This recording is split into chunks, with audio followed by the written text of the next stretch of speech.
Oke, alhamdulillah pertemuan hari kedua ini sudah selesai dari mulai bab 1, bab 2 maupun bab 3. Ini walaupun masih draft atau standar akreditasi klinik, tetapi hampir pasti bahwa standar draft ini yang di depan teman-teman semua dari bab 1, bab 2, bab 3 itu insya Allah akan segera diundangkan, sehingga pertemuan dua hari ini dari mulai kemarin sampai hari ini kita review kembali, kita ulas kembali intinya dari 3 bab itu.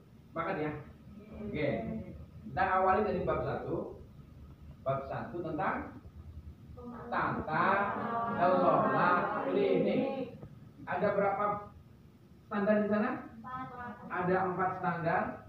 Standar yang pertama adalah pengorganisasian klinik.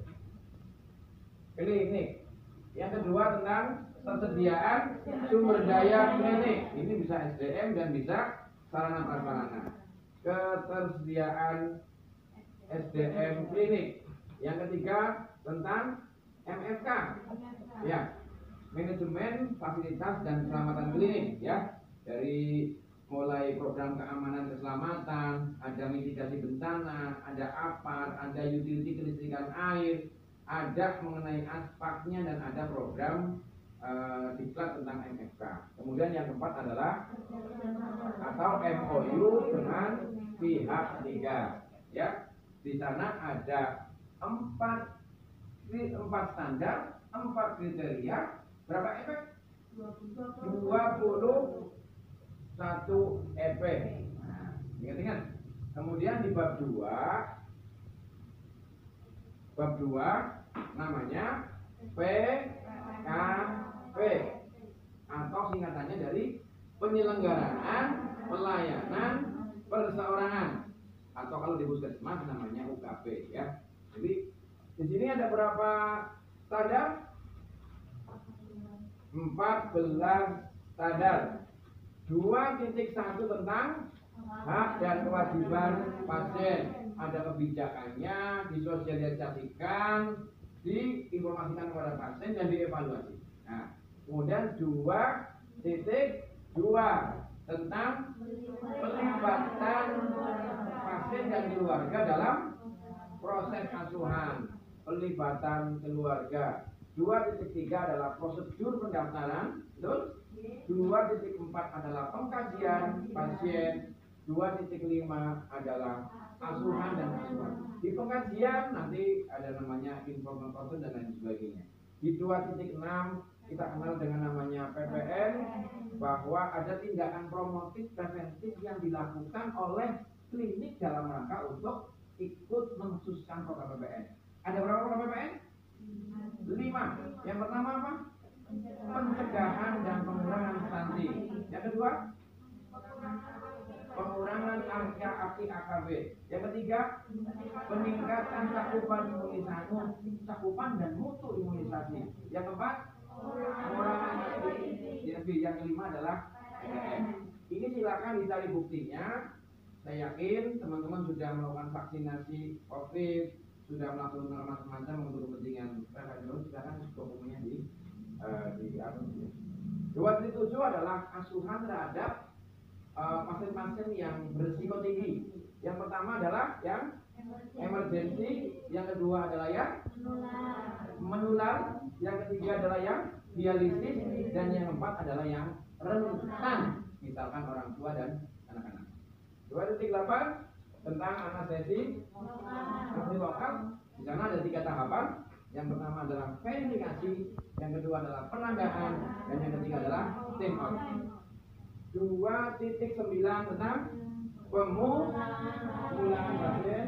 2.10 tentang rujukan, bahwa sebelum pasien dirujuk harus diberi informasi tentang kenapa panjenengan dirujuk, Pak Bu. Yang kedua, mana-mana yang tindakan rujukan itu dilakukan, kepastian komunikasi dengan KTL nggak sih?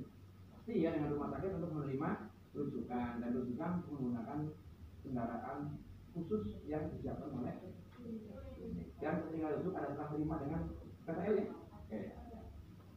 2.11 tentang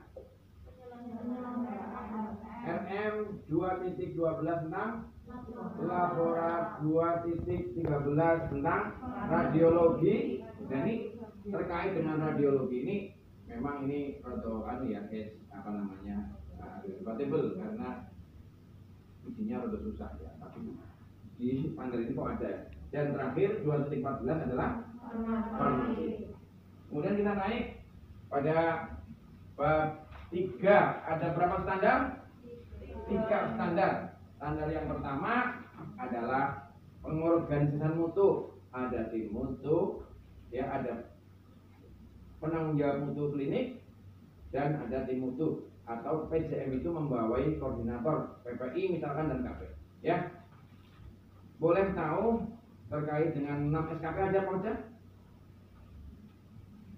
3.1 tadi tentang pengorganisasian mutu ya. Ada program peningkatan mutu, ada tim mutu dan sebagainya. Oke.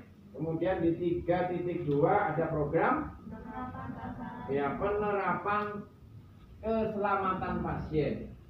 Kalau dalam Permenkes nomor 11 tahun 2017 ada 6 SKP. 1. Ketepatan identifikasi pasien. Yang kedua, peningkatan komunikasi yang efektif.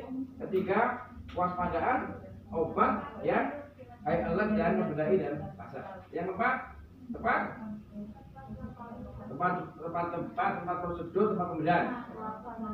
Yang kelima, mengurangi risiko infeksi, dan yang keenam adalah mengurangi data. Kemudian 3.3 tentang PPI, dimulai dari tim PPI-nya seperti apa, bagaimana unit tugasnya dan bagaimana program. Di sana ada program kewaspadaan yang berdasarkan standar dan transmisi. Yang standar ada berapa? 9. Yang pertama apa? Kebersihan tangan. Yang kedua apa? APD. Yang ketiga apa? Penyuntikan yang aman. Yang keempat, batuk efektif atau batuk dan bersin yang efektif. Yang kelima, dekontaminasi atau sterilisasi. Yang keenam, perlindungan nakes. Linen, penempatan pasien pada yang benar, dan terakhir apa? Perlindungan pada nakes. Saya kira itu. Terima kasih teman-teman semuanya. Kalau dijumlahkan nih guys ya, berarti semuanya 14 tambah 3 tambah 4 berapa? 21 standar, 21 kriteria, dan 114 elemen berbeda. Demikian, ketemu lagi di lain kesempatan. Assalamualaikum warahmatullahi wabarakatuh.